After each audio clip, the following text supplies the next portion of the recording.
es algo que me ha despertado la reflexión en los últimos años, que la obra de Jesús va enfocada, ¿sí?, a dos aspectos fundamentales de la salvación.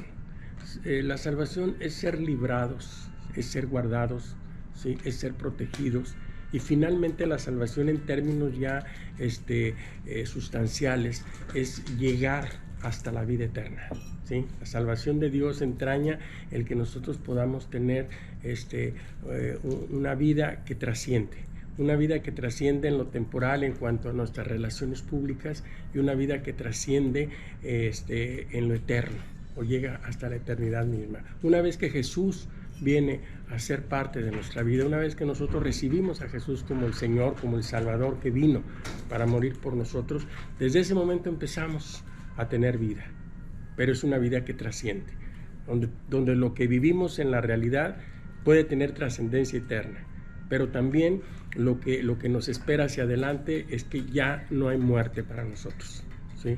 Nosotros hemos pasado, como dice la Escritura, de muerte a vida, ¿sí? Nosotros no andamos buscando la vida eterna. Una vez que tenemos a Jesús, ya tenemos la vida eterna, porque Él es la vida. Entonces, en ese sentido, Jesús es el Salvador, ¿sí? Pero hay dos dimensiones de la salvación, que es la que quiero compartir con ustedes. Dos dimensiones de la obra salvadora de Jesús, que se encuentran en dos pasajes que quiero invitar a leerlos, y quiero que hagan la observación que considero que es muy pertinente. Primero, en el Evangelio según San Mateo, que ahí es donde me voy a centrar más, en el capítulo 1, para pensar justamente en un personaje extraordinario, a quien todos o la mayoría conocemos, pero poca justicia le hemos hecho, que es José, el esposo de María, ¿sí?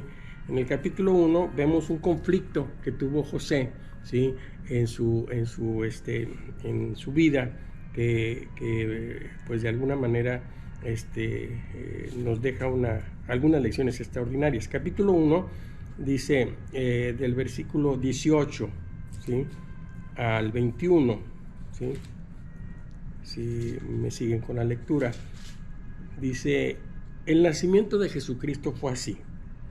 Estando desposada María su madre con José, antes que se juntasen, se halló que había concebido del Espíritu Santo. José, su marido, como era justo y no quería infamarla, quiso dejarla secretamente. Y pensando él en esto, he aquí un ángel del Señor le apareció en sueños y le dijo: José, hijo de David, no temas recibir a María tu mujer, porque lo que en ella es engendrado del Espíritu Santo es. Y dará a luz un hijo, y llamará su nombre Jesús, porque él salvará a su pueblo de sus pecados. Voy a repetir lo que el ángel le dijo a José, ¿sí? Dice verso 20, y pensando él en esto, he aquí un ángel del Señor le apareció en sueños y le dijo: José, hijo de David, no temas recibir a María tu mujer, porque lo que en ella es engendrado del Espíritu Santo es. Y dará a luz un hijo, y llamará su nombre Jesús, porque él salvará a su pueblo de sus pecados. La palabra Jesús tiene el significado de Salvador. Jesús es Salvador. Luego entonces, quiero que observen muy bien lo que el ángel le dice: llamará su nombre Jesús, porque él salvará a su pueblo, noten eso, a su pueblo de su pecado, en singular, porque ahora quiero que vean la misma expresión salvadora, pero en el Evangelio de San Juan, ¿sí?, y desde una perspectiva diferente. O sea, les decía, otra de las dimensiones de la obra salvadora de Jesús, ¿sí? En el capítulo 4, si me permiten, ¿sí?, Evangelio de San Juan,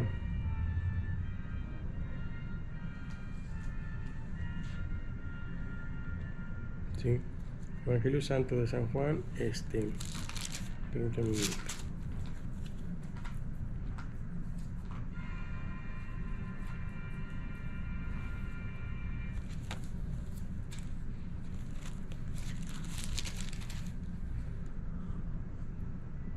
Perdón, capítulo 1, capítulo 1, verso 29. ¿Sí? También muy conocida esta lectura. Dice, el siguiente día vio Juan a Jesús que venía y dijo, he aquí el Cordero de Dios que quita el pecado del mundo. ¿Sí? Repito, el siguiente día vio Juan a Jesús que venía. ¿Sí? Es un acto público, Jesús se va acercando a Juan y Juan lo presenta públicamente y dice, he aquí el Cordero de Dios que quita el pecado del mundo. Quiero que observen ustedes aquí que aquí la palabra pecado está en singular, quita el pecado y está referido al mundo, ¿sí? Es decir, es genérico, es universal, ¿sí? Es una declaración universal y es una declaración hecha, ¿sí? En público. Acá es una declaración particular para José y dirigida especialmente al pueblo. Dice, y llamará su nombre Jesús porque él salvará a su pueblo de sus pecados, en plural, ¿sí? Y acá está dirigida al mundo y dice, salvará al mundo de su pecado. He aquí el Cordero de Dios que quita el pecado del mundo. Entonces, a reserva de que hay mucho que decir en relación con esta expresión en singular, cuando Jesús, cuando nos referimos a Jesús como el Salvador del mundo, ¿sí? Dios viene a salvar el mundo de su pecado. ¿Cuál es el pecado capital? ¿Sí? No voy a ahondar mucho en el tema, pero el pecado capital del cual el mundo, ¿verdad?, es culpable delante de Dios, es de no tener en cuenta a Dios. ¿Sí? Esta es la condenación, dice un poco más atrás en el mismo Evangelio de San Juan, que la luz vino al mundo y los hombres amaron más las tinieblas que la luz porque sus obras eran malas. El pecado del mundo es no tener en cuenta a Dios. El pecado del mundo el día de hoy es no recibir a Jesús como el Señor, como el Salvador, a quien Dios envió para salud de nuestra alma y para perdón de nuestros pecados. ¿Sí? Ese es en lo singular, o sea, todo el mundo, todos están bajo condenación como consecuencia de no tener en cuenta a Dios, de vivir una vida al margen de la voluntad de Dios. ¿Sí? Entonces Jesús viene para salvar al mundo de su pecado, porque a través de Jesús nosotros podemos amistarnos con Dios, podemos empezar una vida de comunión con el Padre. Jesús vino justamente para que nosotros a través de su muerte recibiéramos perdón de pecados y empezásemos una relación con el Padre a través del Señor Jesucristo. Pero también una vez que nosotros recibimos a Jesús como el Salvador, ¿sí? Una vez que se restaura la comunión entre nosotros y Dios, ¿sí? Entonces ahora tenemos la posibilidad potencial de vivir una vida diferente, ¿sí? Porque Jesús precisamente vino para salvarnos de nuestros pecados, ahora en plural, ¿sí? No perdamos de vista que José era un hombre de Dios. José era un hombre bueno, un hombre extraordinario, ¿sí? Al que poca justicia quizás se le ha hecho y del que poco se habla. Pero José es un hombre que rebasa al común de los hombres de su tiempo. Si ustedes ven la historia, ¿sí? José se ve confrontado con un conflicto, ¿verdad? Que de alguna manera lo ponía en la posición de no saber qué hacer en ese momento. Pero que sin embargo tuvo la voluntad de hacerlo mejor, ¿sí? Buenos días, pasen ustedes. Fíjense, cuando él de pronto se confronta con una realidad de que su desposada, María, ¿sí?, está encinta, pues en ese momento pues la situación se le torna sumamente complicada a él, porque él era un hombre justo, dice la Escritura, un hombre justo, un hombre bueno, ¿sí? Y que de pronto le salga esa situación, pues lo primero que procedía, que era algo bueno, que no estaba mal, era haberla denunciado, porque era un acto digno de condenación, ¿sí? Y sobre todo en esa época, ¿verdad? Que un hombre justo y bueno, ¿sí?, estuviera desposado con una mujer y que de pronto esa mujer saliera encinta. Digo, aunque el argumento que tenía, pues de alguna manera era totalmente increíble. Ningún hombre de su tiempo, ni en nuestro tiempo, hubiera creído esa historia, ¿verdad?, de que un ángel se le había aparecido y que el fruto de su vientre era obra del Espíritu Santo. Era totalmente increíble. Y la primera reacción, ¿sí?, y que de alguna manera era algo bueno, no era algo malo, era que la hubiera denunciado. No era pecado. Si él la denuncia, si él la lleva con sus padres y les dicen, me falló, esta mujer fornicó, se portó mal, ¿sí? Y vengo a entregarla, y la denuncia públicamente para que sufra las consecuencias del pecado, ¿sí? No era algo que estuviera mal hecho, ¿sí? Era una acción pues buena y quizás para algunos hasta honorable, ¿sí? Pero él pensó en algo mejor, ¿sí? Una obra de amor, ¿sí? Para no difamarla, para no crear un conflicto familiar, prefirió él tomar una decisión diferente que era mejor que la otra. La primera era buena, pero había una decisión mejor, ¿sí? Dejarla secretamente y cargar él con toda la responsabilidad, cargar él con la vergüenza, cargar él con la difamación. Decidió dejarla secretamente, y este era un acto de amor muy profundo, ¿sí? Por eso José es extraordinario, porque es un hombre bueno, es un hombre justo, es un hombre que se determina no por la legalidad, no por la ley, porque no se determinó por la ley, ¿sí? Al denunciarla, sino se determina por el amor, ¿sí? O sea, el amor por encima de la ley, ¿sí? Y es un acto buenísimo, encomiable, es digno de todo reconocimiento, ¿sí? Decidió dejarla secretamente y cargar él con la vergüenza y con la culpa, ¿sí? Que sin duda, imagínense ustedes, la abandonó y la dejó embarazada y irresponsable, ¿sí? Nosotros que pensábamos que era justo, ¿sí? Pero en eso surge algo todavía superior, ¿sí? Cuando el ángel viene y le dice, no temas recibir a María, ¿sí? Y ya le revela, porque esto tiene que ser motivo de revelación. Si nosotros hemos de entender el nacimiento virginal de Cristo, tiene que ser a través de la revelación del Espíritu Santo, porque no se puede entender de otra manera, o tenemos que aceptarlo por fe, ¿sí? Es un acto de fe, creer que así fue. No puedo explicarlo, pero así fue porque la palabra de Dios lo dice y porque yo creo que la palabra de Dios es cierta.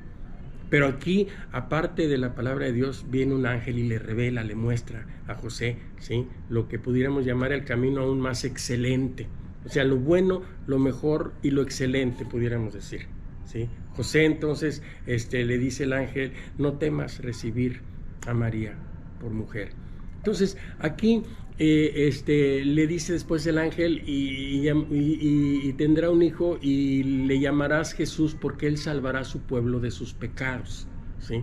Es decir, Jesús viene primeramente para amistarnos con Dios, para quitarnos el pecado de alejamiento, ¿sí? El pecado de no tener en cuenta a Dios. Pero una vez que nosotros recibimos a Jesús, entonces Él se convierte en el Salvador cotidiano. Él puede ser el Salvador de todos los días para nosotros. Es el que viene para salvar a su pueblo de sus pecados. Estamos expuestos en la cotidianidad a equivocarnos, ¿sí? Puede ser que tengamos, buenas decisiones. Esto es algo bueno. O que aún tengamos algo mejor. Pero siempre habrá lo excelente, lo más eminente, lo más elevado. ¿Qué es lo más elevado? La voluntad del Padre, la voluntad de Dios. Porque tanto la primera decisión que pudiera haberse dado, que era denunciarla, ¿sí? Con todo lo que implicaba el que fuera difamada o infamada, ¿sí? Esa decisión era buena, ¿sí? No era una mala decisión, pero había algo mejor todavía que eso, ¿sí? Entonces, Jesús viene para salvarnos de nuestros pecados, en el sentido de que no solamente tengamos la posibilidad de hacer lo bueno o lo mejor, sino que tengamos la posibilidad de hacer lo excelente, lo más eminente, lo que glorifica a Dios, que es hacer su voluntad. ¿Cuál es la voluntad de Dios? ¿Cuál es el designio de Dios en mi vida? ¿Sí? Es algo que tengo la posibilidad potencial cada día de poder realizarlo con la fortaleza y con la dirección que nos puede dar el Señor Jesucristo, ¿sí? Él vino para salvarnos de nuestros pecados. Hay cosas buenas, sin dudas, hay decisiones buenas, ¿sí? Hay decisiones que a veces se toman por amor, tantas mujeres que se equivocan por amor, ¿verdad? Por amor deciden seguir con el hombre equivocado, ¿sí? Por amor deciden llevar, una carga que no les corresponde. pero sin pensar que puede haber algo más elevado. Que claro, a veces los hijos también, por un supuesto amor, desobedecen a los padres, por ejemplo, ¿sí? Por amor, toman caminos o relaciones que de pronto no son de la complacencia de los padres o no están dentro de la voluntad de los padres. Sin embargo, ellos lo justifican en el amor, ¿sí? Pensando que es algo bueno, ¿sí? Sin pensar que hay algo superior, que es la voluntad del Padre, de pronto la voluntad de los padres, ¿sí? Entonces, en ese sentido, yo les invito a pensar que Jesús viene para salvarnos de nuestros pecados, para que no nos equivoquemos, ¿sí? Conforme vemos la realidad de las familias, de las personas, nos damos cuenta que muchos de los pecados, ¿verdad? O muchos de las crisis, de los problemas, de las angustias que viven, es resultado de sus pecados, de los errores cometidos, ¿sí? Estoy trabajando en estos meses, desde abril, en un proyecto misionero, donde estoy viendo muchas familias. Cada semana estoy visitando un promedio de 4 a 5 familias. Buenos días. En una colonia, que es la colonia Loma Real, y hay tantos casos donde ¿cómo es posible? Pero es eso, porque no han recibido, ¿verdad?, o no conocen la posibilidad de ser salvos de sus pecados, ¿sí? De vivir una vida donde no tengamos por qué cometer errores, ¿sí? Jorge es un joven que comenzó a escuchar la palabra de Dios y al poco tiempo se enamoró de una joven, ¿sí? Que no comulgaba con su misma fe y llevaba otros caminos. Y entonces, pues, para cuando acordó, comenzó a alejarse de la voluntad de Dios, ¿sí? Y esa relación amorosa, así entrecomillada, lo llevó a tener 2 hijos, ¿sí? No se casó con ella, otro error más, ¿sí? Desde el momento que deja un buen camino para seguir otro camino incierto, error tras error tras error, ¿sí? Engendra 2 hijos, y al paso del tiempo se complica la relación con esa joven, y decide dejarla porque le ofrecen trabajo en Reynosa, ¿sí? Y él ve la posibilidad de un trabajo en Reynosa bien remunerado para dejar su tierra en el sureste. Otro error, se viene a Reynosa, deja a la mujer con los 2 hijos, ¿sí?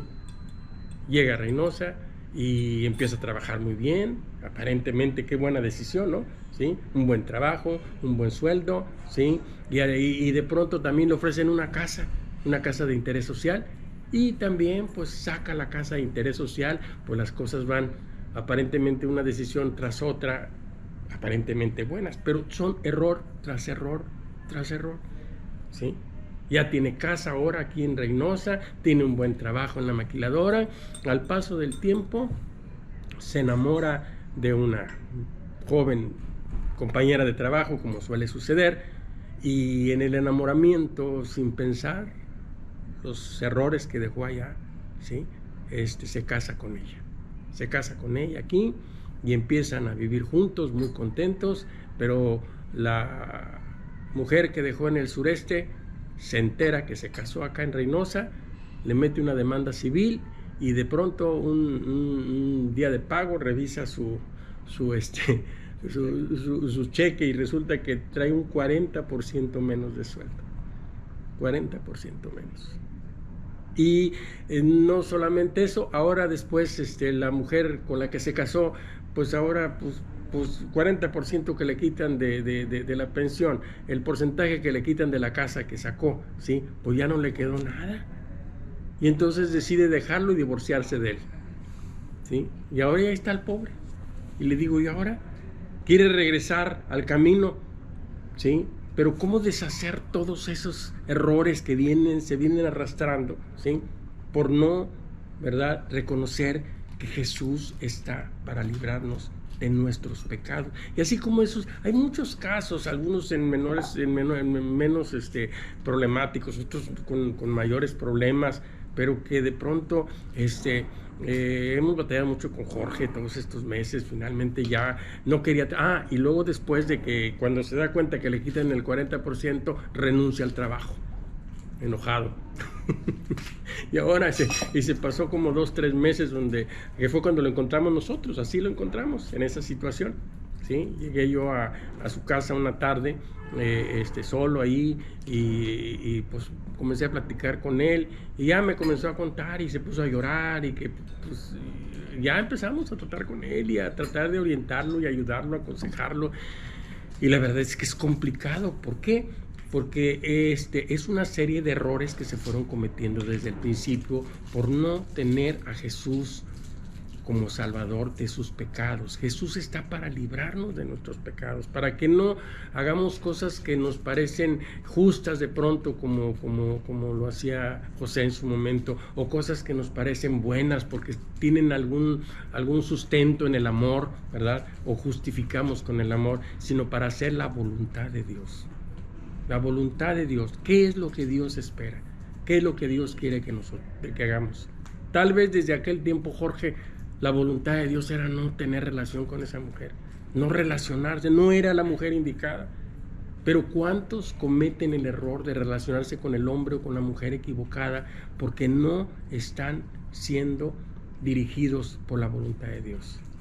Hoy vemos una realidad triste, ¿verdad?, en muchísimas familias, muchísimos hogares, matrimonios que al cabo de 1 año, 2 años ya están en crisis y ya se están divorciando, ¿sí?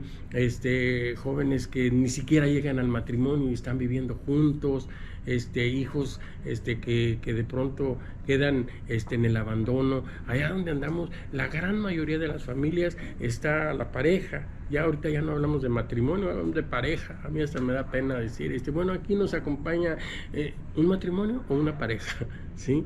Y dices tú, es una pareja donde él tiene un hijo, ella tiene otro hijo o 2, y los hijos de los 2. O sea, lo clásico, mis hijos, tus hijos y los nuestros, ¿sí?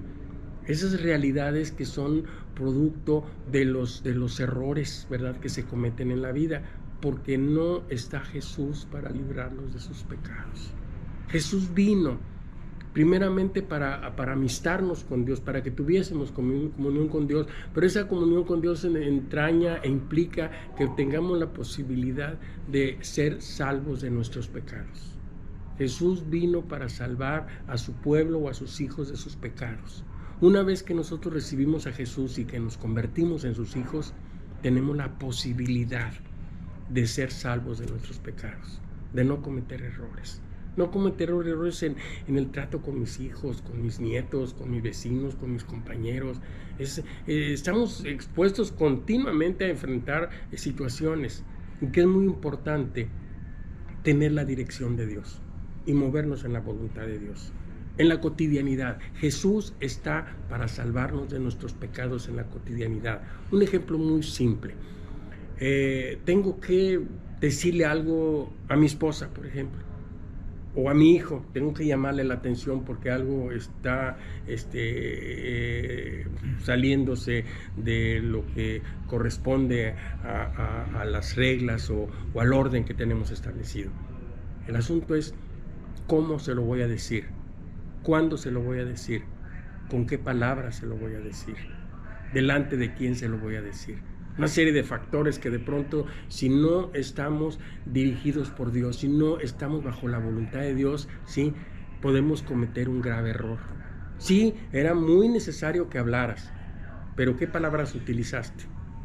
Era muy necesario que hablaras, pero ¿con qué tono lo dijiste? Era muy necesario que hablaras, pero ¿cuándo lo dijiste? Ustedes saben, si no es oportuno, si no es en el momento adecuado, las cosas en lugar de arreglarse se van a complicar. Pero si estamos bajo la voluntad de Dios, si nosotros nos ocupamos de pedir a Jesús que nos salve de nuestros pecados, que nos salve de cometer errores, que nos salve de hacer algo que no esté en su perfecta y santa voluntad, Él nos va a dirigir.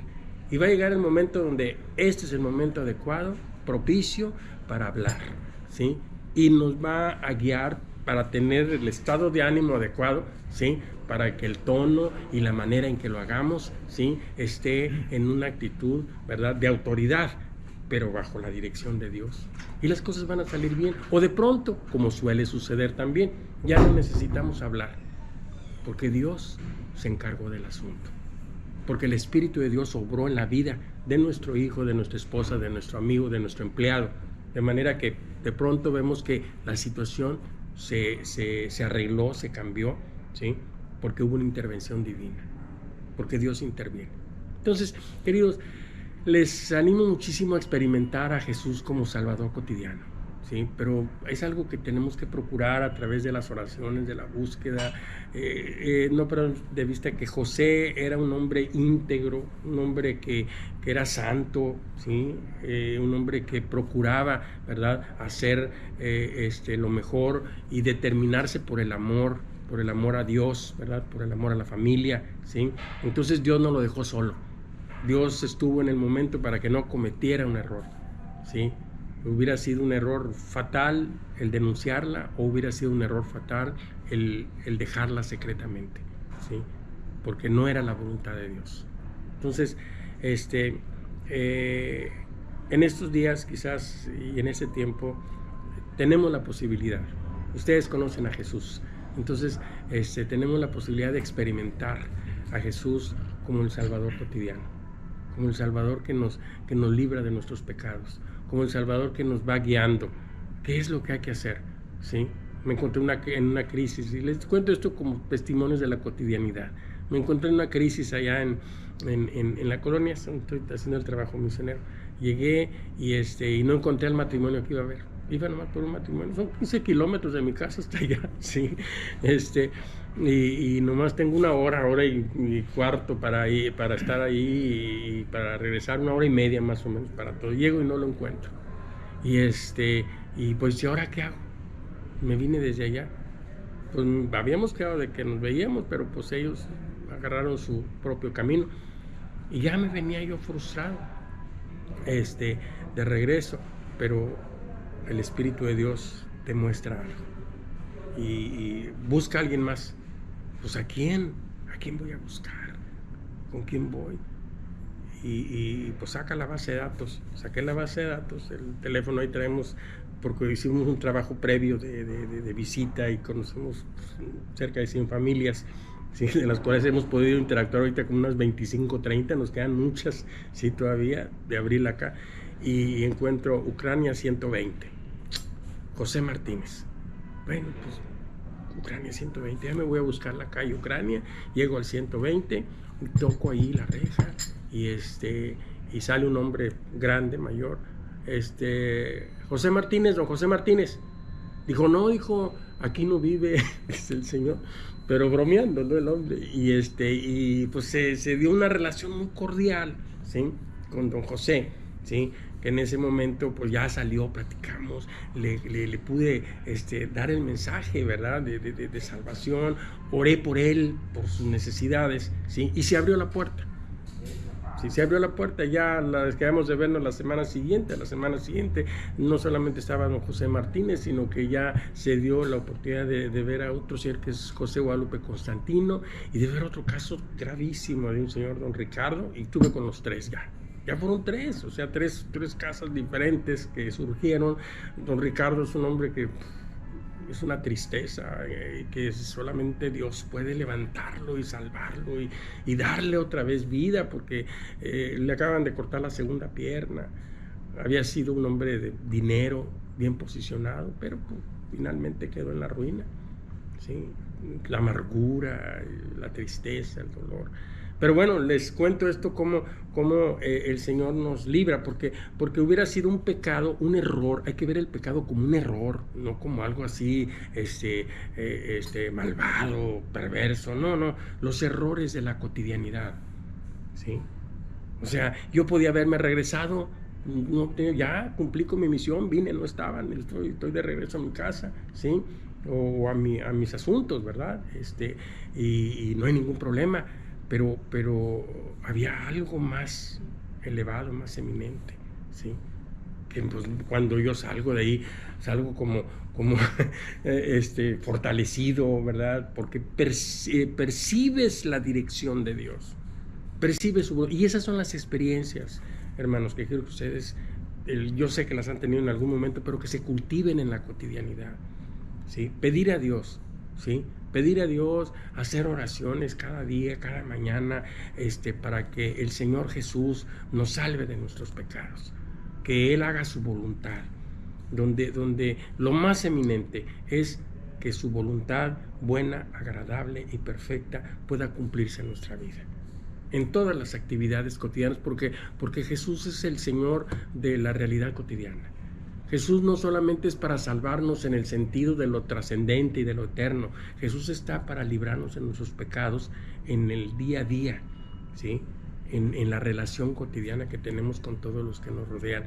Por eso el ángel le dijo a José, y llamará su nombre Jesús, porque él salvará a su pueblo de sus pecados. El pueblo de Israel andaba muy extraviado ya, ¿sí? A pesar de ser el pueblo de Dios, sus pecados los habían alcanzado, y bueno, es toda una historia de siglos, ¿verdad? Donde ustedes, si leen los evangelios y se meten a analizar la vida del pueblo de Israel y cómo ellos no reconocieron a su Mesías, cómo finalmente no solamente no lo reconocieron, sino que lo mataron, ¿sí?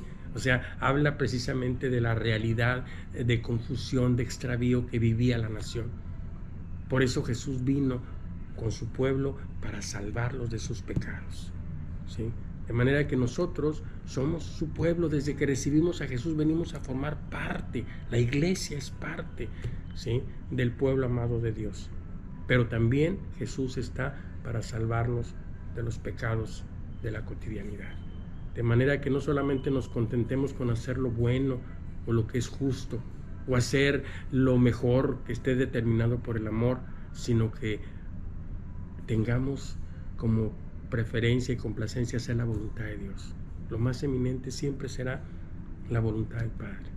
Y la van a ir descubriendo, se va percibiendo, ¿sí? Porque Dios así es, se manifiesta y el Espíritu de Dios se mueve y de pronto te viene un pensamiento y vas descubriendo, después puedes constatar la dirección y la voluntad del Padre. Entonces, disfrutemos pues la salvación de Jesús en la vida cotidiana, porque Él vino para salvarnos de nuestros pecados. Está a su disposición.